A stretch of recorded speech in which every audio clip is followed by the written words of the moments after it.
अब हम चलते हैं हमारी दूसरी वाली किताब एट जीरो, जिसमें हम ताजा ताजा एक न्यू चैप्टर शुरू कर रहे हैं, जिसका नाम है ओ सॉरी वन सेकेंड,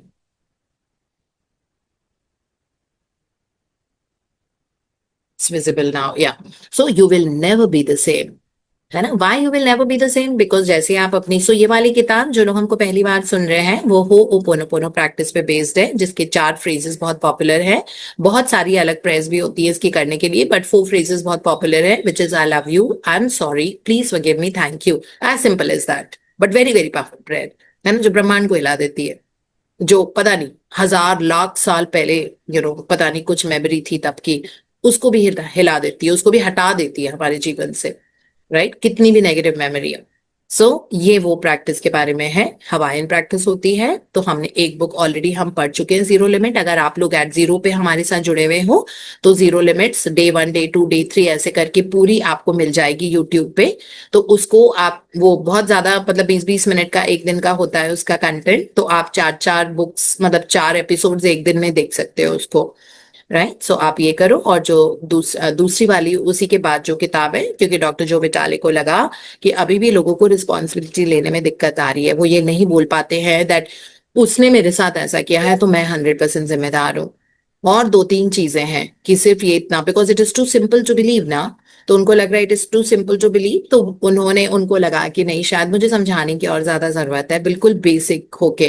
क्योंकि बाय द टाइम ये 2013 में जब इन्होंने किताब लिखनी शुरू की थी, तो उनको ये लगा कि अब इन्होंने अपने जीवन में बहुत जगह अप्लाई कर ली थी हो ओपोनोपोनो को, है ना। जैसे उन्होंने, जो उनके फ्रेंड थे मार्क रायन, उनके साथ उन्होंने, जो उन्होंने इतना धोखा किया उनके साथ, तो उनके साथ उन्हें अप्लाई किया, अपना जीवन बदला, है ना। इस तरह वो आगे चलते गए और फिर now we come to that, वो पूरा एपिसोड, क्योंकि डॉक्टर ह्यूले ने वैसे ही उनको बता दिया था कि जैसी किताब रिलीज होगी the shit is going to hit you, so it did hit him, है ना। But then he came out of it, बहुत ग्रेसफुली उसे निकल के आए।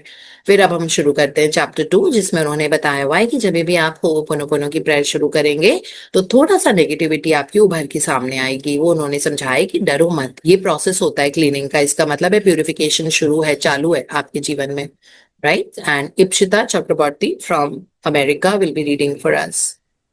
Hello, ma'am. Hi, good morning Ipshita, good evening to you. Good evening, yeah, ma'am. Yes, ma'am. Yeah. हाँ जी। Okay, ma'am. Chapter 2, You Will Never Be the Same. Ho O means to make, do, and create. Pono means balance, goodness, correctness, perfect order. Ho'oponopono is a method of creating perfect order and balance to heal a situation. Joe Vitale.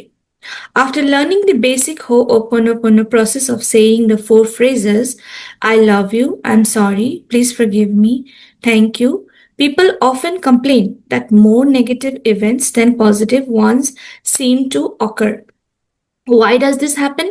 Think about a glass of water that's been sitting for a while. When you stir it, the gunk floats around and some of it invariably rises to the top.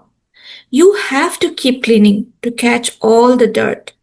The programming in our mind rests in deep and murky places. So, we may experience darkness before we experience light. But we have to get the debris out before we get to clean water. Cleaning literally cleans. है ना, ऐसा हमको लगा है। पहले doctor जो विटाले ने बहुत अच्छे से हमको एक कोड के फॉर्म में बहुत अच्छे से समझा दिया हो ओपोनोपोनो का मतलब। तो उन्होंने बोला हो means to make, to do, to create balance, goodness and correctness.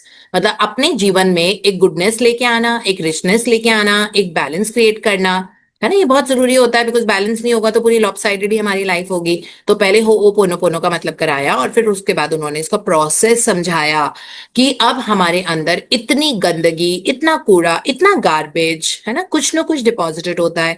तो वो उन्होंने यहाँ पे ये बताया कि जब आप जैसे इनिशियली करना शुरू करते हो होपोनोपोनो की practice, I am sorry, please forgive me, thank you, I love you, तो आपके जीवन में थोड़ी उथल पुथल हो जाती है। आपको लगता है कि अभी तो हम इतना प्रे कर रहे हैं, तो हमारे साथ ही नेगेटिव क्यों हो रहा है ना, ये बढ़ क्यों गई, हमारा प्रॉब्लम्स क्यों बढ़ गई, हमारा, हमने गलत खर्चा कैसे कर दिया कि हमारा मनी का लॉस हो गया, हमने गलत फ्लाइट टिकट बुक कर दिया और हमारे 9,000 रुपए वहां पे चले गए। है ना, और रिफंड भी नहीं हो रही, ये हमारे साथ क्यों हो गया, ये मेरे साथ लड़ाई क्यों हो रही है इस पर्सन की, मेरे अंदर ये अनरेस्ट क्यों हो रहा है, मुझे नींद क्यों नहीं आ रही है कुछ दिनों से, मुझे ऐसे क्यों लग रहा है that I am very low, I am very less, और मतलब ऐसी वाली फीलिंग क्यों आ रही है, I am worthless and this, मेरे ऑफिस में इतना ज्यादा प्रॉब्लम क्यों शुरू हो गया, मैं तो इतना होपोनोपोनो कर रहा हूँ, है ना, ऐसी चीजें आ सकती हैं, बट ये नॉर्मल है, कॉन्ग्रेचुलेशंस, इसका मतलब है कि आपने जो जमी हुई गंदगी है जो अभी तक इतनी हार्ड हो गई थी, है ना, आपने उस पर एसिड डाला है अभी, तो किसी भी जमी हुई गंदगी, आप सोचो जमा हुआ पैन जिसमें हम कुकिंग कर रहे हैं और वो कुछ चीज जल गई थी और वो जम गई है, उसके अंदर जब आप एसिड डालोगे तो वो सारी डर्ट सॉफ्ट होके निकल के पानी में आ जाएगी, अभी तक वो जमी हुई थी, वो पानी में नहीं थी, वो पानी साफ लग रहा था बिकॉज साइड साइड में जमा हुआ था पैन के, नाउ वो शेकन अप हो रही है, वो लूजन अप हो रही है और वो पानी के अंदर आ गई है। इसी तरीके से हमारे जीवन में जब हम होओपोनोपोनो करना शुरू करते हैं, क्लीनिंग का प्रोसेस करते हैं, तो वो जो जमी हुई गंदगी होती है वो जमी हुई हमको नजर नहीं आती है, हमको महसूस, हमको ना उसके साथ जीने की आदत पड़ जाती है कि हाँ ये पर्सन तो ऐसा ही है, ये ऐसे ही है, खड़ूस है, सड़ू है, ये सिचुएशन तो ऐसी ही रहेगी, बड़ी मेहनत करनी पड़ती है ना, एक बिलीफ के साथ में हम जी रहे हैं, पैसे कमाने के लिए बड़ी मेहनत करनी पड़ती है, पैसे कमाने के लिए लोग बहुत दूर दूर जाते हैं, दूसरे दूसरे देश जाते हैं, पैसा बड़ा मुश्किल से आता है, पैसे को पेड़ पे नहीं लगे होते, तो इस तरह की हमारी सारी फॉल्टी बिलीव्स हैं, तो ये जमी हुई चीज है। अब सडनली आप पैसे के लिए हो ओपोनोपोनो करना शुरू करोगे तो वो जो इतने जन्मों की जमी हुई बिलीफ है आपकी, अगर वो शेकअप होगी, बिकॉज वो फॉल्टी बिलीफ है ऑब्वियसली, ऐसा नहीं होता कि पैसे कमाने के लिए बहुत मेहनत करनी पड़ती है, वैसे मजे मजे में हंसते खेलते ही आता है, और उसी एनर्जी के पास आता है जो मौजों में है और जो हंस रहे हैं खेल रहे हैं, है ना, जो प्लेफुलनेस होती है वहीं पे आता है। तो अब आप उस वाली बिलीफ को कि पैसा बड़ा मुश्किल से आता है, वो इंसान मुझे पैसे नहीं देता, और देती, या फिर मुझे सैलरी इतनी नहीं मिलती है, या पता नहीं मेरे पास कैपेबिलिटी नहीं है, मेरे पास क्वालिफिकेशन नहीं है, इसलिए मेरे पास पैसे नहीं आते, इसलिए मेरी अच्छी जॉब नहीं लगती, इसलिए मेरा प्रमोशन नहीं होता, ये सब फालतू की बातें होती है, इनमें कोई रियलिटी कोई ट्रुथ नहीं है। ठीक है, तो ये सब डिपॉजिटेड है अभी हमारे जीवन में, हमारे पैन में, है ना, जो पैन है जिसमें खाना बना था, पूरा काला काला काला काला पूरे साइड साइड में, और आप कितना भी स्क्रब करने की कोशिश कर रहे हो वो हट ही नहीं रहा है, वो हिल ही नहीं रहा है अपनी जगह से, फिर आपने उसमें एसिड डाला, यानी कि आपने बोला आई love you, I am sorry, please forgive me, thank you, उसी वक्त इंस्टेंटली वो लूजन अप हुआ, जो भी साइड में मक लगा हुआ था वो लूजन अप हुआ, ढीला पड़ा थोड़ा सा, और अब वो पानी में डिसॉल्व हो गया, और जो पानी आपने उस पैन में डाला था वो ब्राइट सिल्वर कलर का पेन था, मे बी एल्यूमिनियम का पैन था, जो पैन होता है जिसमें हम खाना बनाते हैं, कढ़ाई, यू कैन से कढ़ाई, ओके, सो एल्यूमिनियम की वो कढ़ाई थी जिसमें सारा काला काला काला काला लगा हुआ था, आपको पता था कि एल्यूमिनियम की कढ़ाई ना शुरू में बड़ी साफ साफ दिखती थी, पता नहीं इसके बाद क्या काला काला जमना शुरू हो गया, बिकॉज हमने कभी साफ ही नहीं किया, हमने उसको जमे रहने दिया, हम उसमें कंफर्टेबल हो गए, अब वो काले रंग की कढ़ाई हो गई, उसी में खाना बनाया जा रहा है ना, लेकिन आज आपने सोचा कि नहीं ये तो जमता जा रहा है, जमता जा रहा है, जमता जा रहा है, और आप ना जब उसको छू रहे हो तो कुछ स्टिकी स्टिकी लग रहा है, फिर आपने प्रेयर करनी शुरू की, वैसे हमारी जीवन होता है, जमता जाता है, हम उसी में अरे नहीं और मेहनत करनी और पैसे कमाना, इस बार तो मेरी सैलरी भी कट गई, ये भी हो रहा है, वो भी हो रहा है, वो सारी चीजें होती जाती है, होती जाती है, होती जाती है, और फिर आपने इसका इस्तेमाल करना शुरू किया, आपने ड्रेन एग्स डाला, सारे जमे हुए कूड़े को, गार्बेज को, एंड नाउ वो लूजन अप हुआ, लेकिन वो कूड़ा उभर के आएगा सामने की ओर, आंखों में दिखेगा, आंखों आंखों से दिखेगा, आपको दिखेगा मेरे जीवन में बहुत प्रॉब्लम होनी शुरू हो गई एकदम से, जब से मैंने चांट करना शुरू किया, वो होता है ऐसे, है ना, ये उन्होंने समझाया है कि वो सारा डिपॉजिटेड पानी के एग्जाम्पल से समझाया है कि पानी, बहुत सारा पानी, मतलब जैसे गंदगी जमा होती है, आप उस पानी को आप स्टर कर रहे हो ना, आप हिला रहे हो, अब आपने अभी तक तो सारा कूड़ा पानी में नीचे जमा हुआ था, तो ऊपर आपको साफ पानी दिख रहा था और आप बड़े मजे से इस्तेमाल कर रहे थे उस पानी का, अब आपने उसको स्टर किया क्योंकि आपने हो पोनो पोनो क्लीनिंग प्रोसेस शुरू कर दिया, तो गंदगी अब ऊपर हो गई, अब तो वो पानी गंदा दिखेगा, क्योंकि वो जमा हुआ कूड़ा वो सारे पानी में डिसॉल्व हो गया है, तभी तो निकलेगा, वो निकलने का प्रोसेस यही होता है, बिना वो गंदगी ऊपर आए निकलता नहीं है, तो इसीलिए कॉन्ग्रेचुलेशन, अगर आपके जीवन में ऐसा हो रहा है इसका मतलब है आप बिल्कुल सही रास्ते पे चल रहे हैं। या Data is a word used for this unconscious programming, the garbage that prevents you from hearing the voice of your divinity. At a Zero Limits event, someone asked Dr. Hewlin about the difference between ego and divinity. Dr. Hewlin replied, first of all, there is no such thing as an ego. Did you know that? No such thing. It's only data. And it's the data that speaks, the data that says it's ego. But there is no such thing as that.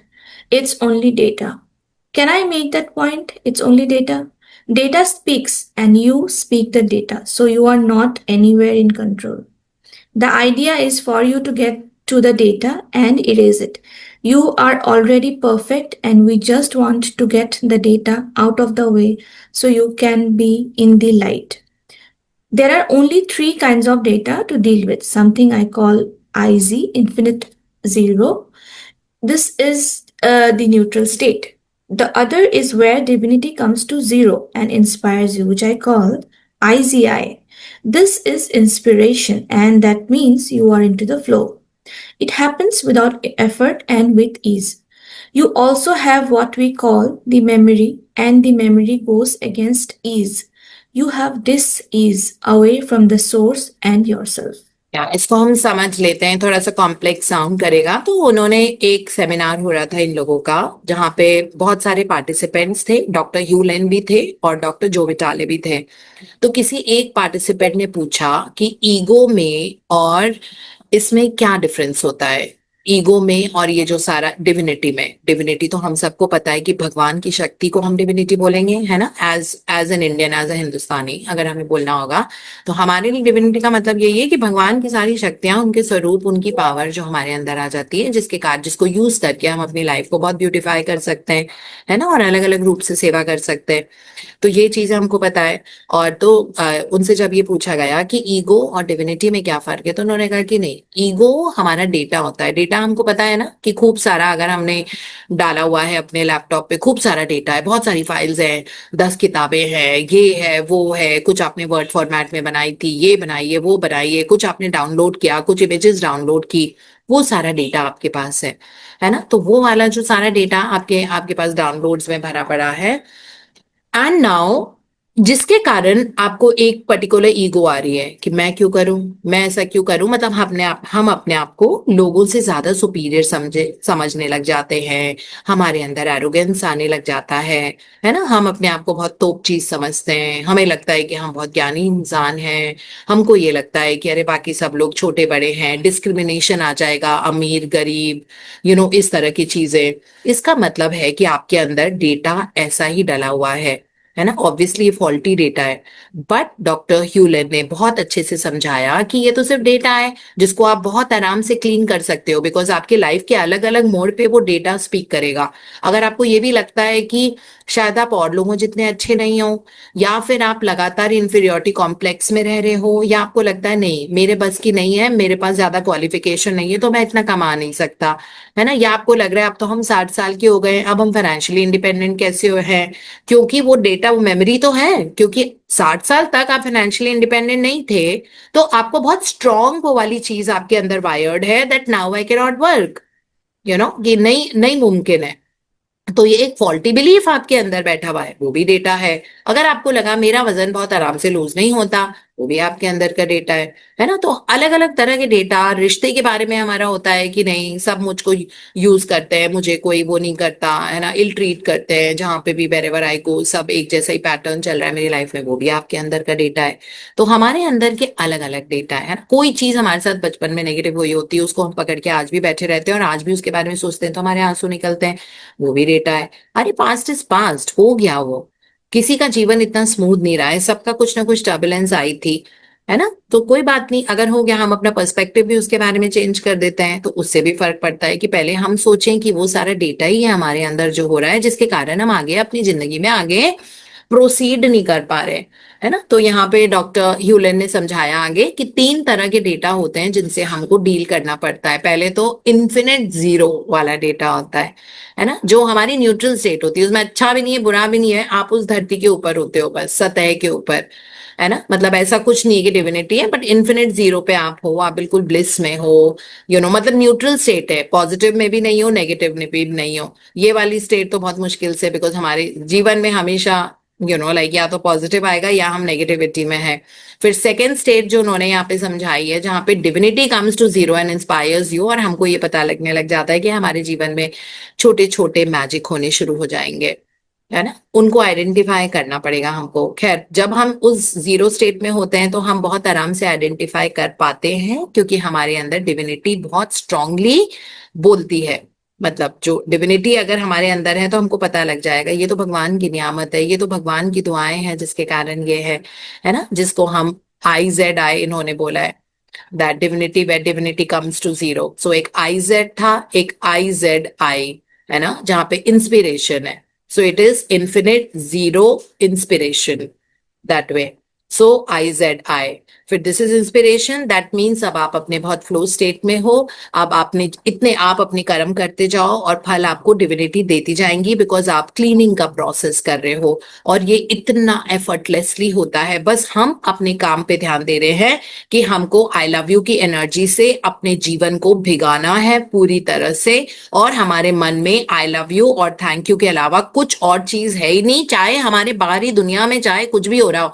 हमने ये पकड़ के रख रखा है कि अब तो हम अपने आप को क्लीन करके ही रहेंगे, बहुत हो गया। और हमको ये पता लग गया power of these two words, कि ये वर्ड्स से हमारी कितनी भी नेगेटिव किस्मत है जिसको हम अभी तक समझते थे वो किस्मत डेटा था। और उस डेटा को न्यूट्रलाइज करके उसके अंदर चमत्कारी रूप से असर, भगवान का चमत्कार लेके आने के लिए, डिविनिटी मीन्स दैट, है ना। सो वो चीज लाने के लिए हमको नॉन स्टॉप इंसेजेंटली बिना रुके क्लीनिंग करनी होगी। और इन वर्ड्स का इस्तेमाल बार बार लगातार करना पड़ेगा, thank you and I love you, है ना। बिकॉज ये भगवान के शब्द होते हैं, जहां से कितना भी अंधेरा वाला आपका जीवन का वो कोना है, एरिया है, वहां पे रोशनी आने लग जाएगी। It is as simple as that. और ये दो स्टेटमेंट जो 4 फ्रेजेस के बहुत इंपॉर्टेंट स्टेटमेंट्स होते हैं, राइट। और इस फ्लो स्टेट में जब हम होते हैं तो हमारी लाइफ मक्खन की तरह स्मूथ होती है, चीजें होती जाएंगी। आपने सोचा आपको हॉलिडे पे जाना है, अब कैसे डिविनिटी आपको पैसे भी आ जाएंगे और वो ओकेजन आ जाएगा और वो हॉलिडे आपके लिए अपने आप कंस्पायर हो जाएगा। यूनिवर्स करेंगे, हमको पता नहीं किसने किया है, लेकिन कुछ ना कुछ ऐसा ऑर्केस्ट्रेट होगा कि वो चीज हमारे जीवन में आती जाएगी और हम आगे बढ़ते जाएंगे, है ना। लेकिन एक तीसरी चीज भी होती है जो ऑपोजिट ऑफ इंस्पिरेशन, IZI की ऑपोजिट होती है, जिसको बोलते हैं मेमोरी। यही हमारा डेटा है, यही मेमोरी है कि हम अपने अंदर अजीबो गरीब छोटी छोटी सोच जो गलत है, जो सही नहीं है, उनको पकड़ के बैठे हुए हैं। यही चीज, नाउ आई कांट वर्क, मैं बहुत ज्यादा पैसे नहीं कमा सकता, I am not very qualified, doctor ने ऐसे बोला है कि मेरी हेल्थ में कुछ इंप्रूवमेंट नहीं आ सकता, ऐसा ये किया है वो किया है। हमारी हेल्थ, थायराइड की दवा कभी बंद नहीं होती है, शुगर कभी कभी कभी भी ठीक नहीं होता है, आपका ब्लड प्रेशर कभी भी नॉर्मल नहीं होता है, उम्र के साथ साथ आंखों के चश्मे का नंबर बढ़ने लग जाता है, मेरा वो रिलेटिव जिंदगी में कभी सुधर नहीं सकता, बहुत नेगेटिव है, बहुत ही टॉक्सिक है ना। इस तरह की बहुत सारी मेमोरीज हमारे अंदर होती है। और ये सारी नेगेटिव मेमोरीज हैं, ये डेटा से ही तो आ रहा है, क्योंकि पास्ट एक्सपीरियंसेस हमारे ऐसे रहे थे जिसके कारण हमने जीवन के सत्य बना लिया, लेकिन वो सत्य झूठ है, उनमें कोई सत्य नहीं है। सिर्फ इस बार 4 बार अगर चीज ये हो चुकी है तो क्या 5वीं बार नहीं होगी। आपको पता है लॉन मस्क कितनी बार बैंकरप्ट हुए थे, तो आज हैं टॉप 5 रिचेस्ट पीपल में, है ना। सो उन्होंने क्या गिव अप किया, उन्होंने लगा ना मेमोरी में, नहीं बिजनेस तो कभी भी वो होता नहीं है, और टॉप 5 बनना बहुत ही खतरे की बात होती है, जान को भी थ्रेट होता है, बहुत मेहनत करनी पड़ती है, रातों की नींद उड़ जाती है, ये तो ऐसे ही होता है, घर में शादी होती है तो थकान तो हो ही जाता है, ऐसे नहीं होता, बहुत काम होता है करने के लिए, ये सब डेटा है। ऐसा नहीं होता है, उसी चीज को most enjoyable phase of your life भी वो बन सकता है ना। तो इसी तरह से डेटा पकड़ पकड़ के हम अपनी मेमोरी में, मेमोरी हिंदी में बोलते हैं यादें, हमारी हमारी यादें हर चीज से, है ना, मतलब कुछ ना कुछ यादें हैं जो जुड़ी हुई है पास्ट एक्सपीरियंसेस से, तो वो सीमेंट की तरह जम जाती है हमारे सबकॉन्शियस माइंड में, जिसके कारण हमारी सोच, हमारी समझ, हमारी दुनिया को देखने का नजरिया, हमारा ये हमारा वो, है ना, ये सब यही होती है। हमारे पास बहुत सारे ऐसे लोग हैं जो हम डाइट कंसल्टेशन करते हैं, है ना, हमारी कंपनी में तो डाइट कंसल्टेशन करते हैं, उसमें से बहुत सारे लोग कहते हैं कि रात को 9 बजे मुझे चाय दो, मुझे उसके बिना नींद ही नहीं आती है। आपने सुना है कभी कि मुझे रात को 9 बजे चाय चाहिए ही होती है, इसके बिना मुझे नींद नहीं आती है? ये कहाँ से आ रहा है? मेमोरी से आ रहा है। क्या इस बात में सत्य है? कितने लोग अगर हैंड रेज करेंगे और बोलेंगे कि नहीं, रात में अगर 9 बजे चाय पी लेते हैं तो उसके बाद नींद डिस्टर्ब हो जाती है? हमने तो ऐसे लोग देखे हैं अभी तक, लेकिन हमारे पास बहुत सारे ऐसे लोग हैं जो 9 बजे चाय चाहिए ही चाहिए उनको, किसी भी हालत में, नहीं तो उनको नींद नहीं आती है। देयर आर पीपल जो उनको 7 बजे 8 बजे रात को कॉफी चाहिए होती है, जिससे उनका बहुत ईज हो जाता है। ये कहाँ से, ये मेमोरीज ही तो है प्ले हो रही है ना। अदरवाइज साइंस क्या पढ़ाती है हमको कि अगर बहुत ज्यादा आप कॉफी पियोगे, ओवर कैफिनेशन करोगे, then it might hinder with your sleep, है ना, इस तरह से। या फिर नहीं, मेरे मुझे फैटी लिवर की 3rd स्टेज है, 4th स्टेज है, वहां से हम ठीक नहीं हो सकते। हमारे पास बहुत सारे लोग हैं जो फैटी लिवर स्टेज 4 से स्टेज 1 में आ गए, है ना। और स्टेज 1 तो हम सबको होगा ही, जिनका थोड़ा थोड़ा पेट निकला हुआ है ना। वो स्टेज 1 में कोई हार्म नहीं होता, उसमें उसमें बल्कि 3% के ऊपर, 3 to 5% के ऊपर फैट अगर लिवर में बढ़ जाता है तो हम उसको स्टेज 1 फैटी लिवर बोलते हैं, है ना। तो वो हार्मलेस होती है, वो सबका इतना होता ही है आजकल, जिस तरह का स्ट्रेस दिनचर्या वैसे चल रही है। But then like you can't say that अब मुझे ये ब्लड प्रेशर हो गया। आए दिन हमारे क्लाइंट्स के बीपी पूरे नॉर्मल हो जाते हैं, डायबिटीज नॉर्मल हो जाती है। तो ये बिलीव कहाँ से आई थी उनके मन में, वो बिलीव चेंज करने में हमको इतनी दिक्कत आती है। फिर उसको हम उन लोगों को बताते हैं कि देखो आपका HbA1c जो तब ये था अभी इतना है, आपका FBS इतना था, आपका ब्लड प्रेशर इतना था, तो अभी इतना हो गया, अब नॉर्मल हो गया है। और धीरे धीरे दवा हम उनकी टेपर करके बंद कर देते हैं। थायराइड तो बहुत आराम से लगी, 3 महीने से भी कम लगते हैं ठीक होने में। ये बिलीफ ही तो हम पकड़ के बैठे हुए हैं ना, क्योंकि हमने कहीं से सुना, हमने लोगों को देखा जो जिंदगी भर थायराइड का गोली अल्ट्रॉक्सिन या थायरोनॉम या जो भी वो लेते आ रहे हैं सुबह सुबह, है ना। अब वो बिलीव पकड़ के बैठ गए क्योंकि उन्होंने 10 लोगों से जिनसे बात की, वो इस दुनिया के नहीं थे जिस दुनिया के हम लोग बिलोंग करते हैं, है ना। लेकिन ये दुनिया बड़ी होती जा रही है, आपने देखा, ये वाली दुनिया जो होती है कि नहीं, I can create my life, मैं अपने जीवन में कुछ भी क्रिएट कर सकती हूँ, कर सकता हूँ, और हम सब ने क्रिएट किए भी है ना। इस दुनिया में लोगों की संख्या बढ़ती जा रही है धीरे धीरे, एंड आई होप एक दिन ये आउटवे करें उन लोगों को जो अपनी किस्मत के भरोसे बैठे रहते हैं पंडितों के पास चक्कर मार मार के कि ये कर दो, वो कर दो, ये उपाय कर दो, वो उपाय कर दो। आप अपनी ग्रैटिट्यूड की एनर्जी क्रिएट करो और जिंदगी में ऐसे प्रोपेल करो ऊपर की तरफ, जिंदगी ऊपर जाती जाएगी, जाती जाएगी, बिकॉज ये भगवान की एनर्जी और ये भगवान की कही हुई बातें हैं। Thank you and I love you word हमको शुरू से पता था, God is love, love is God, लेकिन इसका अर्थ अभी तक समझ में नहीं आया था। बस ऐसे ही होर्डिंग पे पढ़ा कहीं पे, जब चर्च जाते थे तो वहां पे लिखा होता था, because I come from Christian school, तो हर जगह भरा पड़ा रहता था love is God, God is love, है ना। बम्पर स्टिकर पे देखा हमने, बम्पर पे व्हीकल्स के, ऑटो रिक्शास के पीछे लिखा होता था love is God and God is love, इस तरह से। लेकिन इसका मतलब अब पता लगा है कि अच्छा, आई लव यू भगवान का शब्द होता है, मतलब इसका मतलब है you are praying to God. जितनी बार आप आई लव यू बोलते हो, यू प्रेइंग टू गॉड। तो हमारे अंदर जो वो मेमोरीज हैं जो एनर्जी के रूप में जमी पड़ी हैं, उन पे आई लव यू की एनर्जी जाती है, तो वो ड्रेनिक्स डाला है, वो आपने एसिड डाला है, जिसमें से वो पिघलेगा ही पिघलेगा, चाहे कितना भी जो भी शेप है उसका, जो भी कितनी भी पुराना जमा हुआ है, लाखों सालों से जमा हुआ है, वो पिघलेगा ही पिघलेगा और वो पानी के अंदर डिजोल्व होकर आएगा, ताकि वो दिखे तो आप उसको छानोगे और वो दिखेगा। लव एनर्जी आप देते रहोगे, अपने आप उसमें वो खत्म हो जाएगा उसका, है ना। तो IZI वाला ये सबसे इंपॉर्टेंट स्टेट होता है जब हमारे जीवन में फ्लो होना शुरू हो जाता है, जिसको हम फ्लो स्टेट बोलते हैं। दैट अपने आप चीजें हो रही है, आप यू आर अमेज दैट मेरे मेरे जीवन में ये कैसे हो रहा है ना। लेकिन ये मेमोरीज हैं, इनको हटाने का ही तो तरीका है। तो ये डॉक्टर ह्यूलन ने समझाया था कि आपका माइंड तीनों में से एक ही स्टेट में रह सकता है, या तो आपका डेटा प्ले हो रहा है, या फिर चमत्कारी रूप से आपकी लाइफ में आप बहुत इंजॉय कर रहे हो, है ना, या आप बिल्कुल न्यूट्रल हो ना, आप चाह रहे हो कुछ ना, आप अच्छे स्टेट में हो, बुरे स्टेट में हो, किसी में भी हो। जो न्यूट्रल वाला स्टेट होता है ना, इन्फिनिटी वाला जीरो, जो इन्फिनिट जीरो होता है, उसके बाद आपका IZI इंस्पिरेशन आनी शुरू हो जाएंगी जब आप थोड़े टाइम वहां पे रहोगे उसके बाद, है ना, दैट वे। सो इसी तरीके से उन्होंने बताया है कि लोगों के अंदर की नेगेटिविटी आगे जाके कितनी ज्यादा आई जब जीरो लिमिट मार्केट में आई थी, वो किताब पब्लिश हुई थी, उसके बारे में कल बताएंगे। But that's how much we are going to study today. Thank you Ipshita so much and God bless you and may Thank all you, your ma'am. Dreams be fulfilled.